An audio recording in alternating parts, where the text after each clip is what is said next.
जब रिश्तों में अपनापन कम होने लगता है तो बातें तो होती हैं, लेकिन दिलों का जुड़ाव कहीं खो जाता है। फिर न शिकायत करने का मन करता है, न किसी से कुछ कहने का।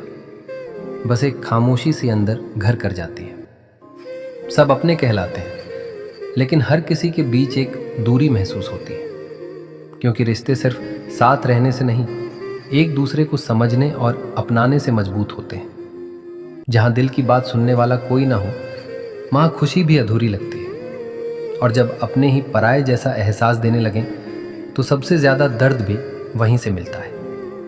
रिश्ता वही खास होता है जहाँ इंसान को बदलने की नहीं, समझने की कोशिश की जाए। वीडियो पसंद आए तो एक लाइक ज़रूर करें